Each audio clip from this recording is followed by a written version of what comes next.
तो चलिए देर ना करते हुए स्टार्ट करते हैं अपनी कहानी, एक नई कहानी, नई शुरुआत। दोस्त, जैसा कि आप सभी को पता है, कभी कभी हमारे जीवन में कुछ चीज़ें उल्टी होने लगती हैं, उसका प्रभाव उल्टा होने लगता है। तो उसी के ऊपर एक कहानी है राजीव भाई की। तो राजीव भाई का पहला दिन था स्कूल का और कहानी यहीं से शुरू होती है। तो स्टार्ट करते हैं, चलिए सुनिएगा। वो हमारा स्कूल का पहला दिन था जब मैं एक रितु नाम की लड़की को पसंद करता था। उस समय मैं 10th क्लास में था, रितु भी 10th में ही थी। हम दोनों एक दूसरे को पसंद करते थे।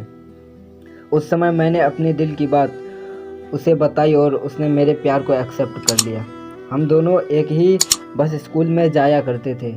बस में अक्सर मैं उसकी बगल वाली सीट पे बैठ जाया करता था और वो पल मेरे ज़िंदगी के खूबसूरत पल थे। क्लास में लगभग सभी को हमारे प्यार के बारे में पता था। मेरे दोस्त हमेशा रितु का नाम लेकर मुझे चिढ़ाया करते थे। रितु और लंच के समय मैं और रितु दोनों साथ में ही खाना खाते थे और खाते हुए अपने फ्यूचर की बातें किया करते थे। रात के वक्त हम दोनों एक दूसरे से ढेर सारी बातें, हम दोनों अपने सपने एक दूसरे को बताते और ना जाने बात करते करते कब हमें नींद आ जाती और सो जाते थे। कभी अगर कोई मेरे घर में कोई रिश्तेदार आ जाता तो रात को मैं छत पे जाकर बातें करता था। यहाँ तक कि मैं ठंड के मौसम में भी छत पे जाकर रितु से बातें करता था। हम दोनों साथ में ना जाने क्या क्या सपने देखे थे, शादी, बच्चे, और यहाँ तक कि हमने बच्चों के नाम भी सोच रखे थे। स्कूल तक तो हम दोनों की प्यार की गाड़ी काफ़ी अच्छी चल रही थी। कॉलेज में आने के बाद रितु अब पहले जैसी नहीं रही। वो मुझे अब इग्नोर करने लगी है। अब ना वो पहले जैसी बातें करती है और ना ही मेरी तरफ देखती है। मैं सोचने लगा ये रितु को क्या हो गया है, वो मेरे साथ ऐसा क्यों कर रही है। एक दिन रितु के एक फ्रेंड से मैंने पूछा, देखो ना, रितु अब मुझसे पहले जैसी बातें नहीं करती, अब वो मुझे इग्नोर करने लगी है। उसके फ्रेंड ने मुझे बताया कि रितु को मैंने कॉलेज में अभय नाम के लड़के से अक्सर बातें करते हुए देखती हूँ। शायद मुझे लगता है कि रितु उसे पसंद करती है। उसके फ्रेंड की बातें सुनकर मेरे दिल की धड़कनें बढ़ने लगी। मेरा दिमाग कह रहा था कि रितु ऐसा कैसे कर सकती है, लेकिन दिल कह रहा था कि नहीं, रितु ऐसा नहीं कर सकती है। मेरी आंखें नम होने लगी। मैंने अपने आंसुओं को रोका, लेकिन तब भी मैं उस समय अंदर से रोने लगा। घर जाकर मैंने रितु का फेसबुक अकाउंट और इंस्टाग्राम अकाउंट चेक किया। मैंने देखा कि रितु ने अभय को फॉलो किया हुआ है और उसके फ़ोटो पे लाइक और दिल वाले इमोजी का कमेंट भी किया था। मैंने तुरंत रितु को कॉल किया, लेकिन उसने मेरे कॉल का जवाब नहीं दिया।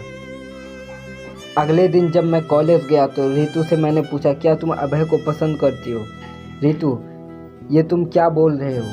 मैं जो पूछ रहा हूँ उसका जवाब दो। क्या तुम अभय को पसंद करती हो, हाँ या ना? रितु, अभय और मैं बस एक अच्छे दोस्त हैं। उसने मेरे सवाल का जवाब नहीं दिया। मुझे समझ नहीं आ रहा था कि मैं क्या करूं। मैं अब काफ़ी चिड़चिड़ा हो गया था और छोटी छोटी बातों पे नाराज़ हो जाया करता था। रितु अब पहले जैसी नहीं रही, वो बिल्कुल बदल चुकी थी। एक दिन मैंने रितु और अभय को एक साथ हाथ पकड़कर ग्राउंड पर चलते हुए देखा। मैंने अपने फ़ोन से उन दोनों का फ़ोटो क्लिक कर लिया। कॉलेज खत्म होने के बाद मैं रितु के पास गया और उससे कहा, रितु 2 मिनट मुझे तुमसे कुछ बातें करनी है। रितु, हाँ बोलो, क्या बात करनी है? फिर राजीव बोलता है, तुम अभय को लाइक करती हो ना? रितु, मैं तुम्हें कल ही बोला था कि अभय और मैं बस एक अच्छे दोस्त हैं। राजीव, सिर्फ अच्छे दोस्त हो ना? तो ये फ़ोटो देखो, एक दूसरे का हाथ पकड़कर क्या बातें हो रही थी। रितु गुस्से से मेरी तरफ देखी और बोली, हाँ मैं उसे लाइक करती हूँ, तुम्हें उससे क्या प्रॉब्लम है? राजीव, रितु, हम दोनों स्कूल से एक दूसरे से प्यार करते हैं, तो फिर ये बीच में अभय कहाँ से आ गया? रितु, स्कूल लाइफ वो हमारा बचपन था, बस वो प्यार नहीं था और हम सिर्फ एक अच्छे दोस्त हैं। अब मैं जा रही हूँ, बाय। हाँ, बस अच्छे दोस्त हैं बोलकर वो कितनी आसानी से चली गई। मेरे और मेरे फीलिंग्स के बारे में उसने एक पल भी नहीं सोचा। मैंने तो उससे सच्चा प्यार किया था। उस रात मेरे आंखों में आंसू और नज़रों के सामने वो पुरानी यादें साफ साफ दिखाई दे रहा था। उसकी पुरानी फ़ोटो देखकर मैं बस रोता रहा। मुझे कुछ भी खाने का मन नहीं कर रहा था। मैं बीमार पड़ गया, मेरी तबीयत पूरी तरह ख़राब हो गई।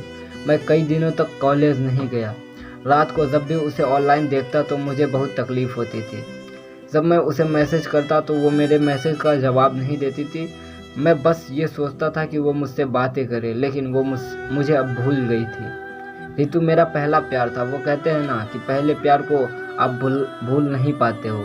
मैं भी उसकी यादों को भुला नहीं पाया। आज जब भी मैं अपने स्कूल के रास्ते से गुजरता हूँ तो वो पुरानी यादें फिर से ताज़ा होने लगती हैं। अब कॉलेज में दोस्तों से मुस्कुराते हुए मिलता हूँ, लेकिन अंदर से आज भी दुखी हूँ। अब ये दुख कब कम होगा मुझे पता नहीं। जीवन में जैसा हम सोचते हैं वैसा नहीं होता। आप सच्चे हो या इसका मतलब ये नहीं कि सामने वाला भी सच्चा हो। वक्त के साथ हर इंसान बदल जाता है मेरे दोस्त। तो यह थी मेरी लव स्टोरी जो कि राजीव भाई की थी। तो आप सभी को कैसा लगा कमेंट में ज़रूर बताएं, और ऐसे ही नए वीडियोस, नए लव स्टोरी के लिए हमारे चैनल को सब्सक्राइब ज़रूर करें। धन्यवाद।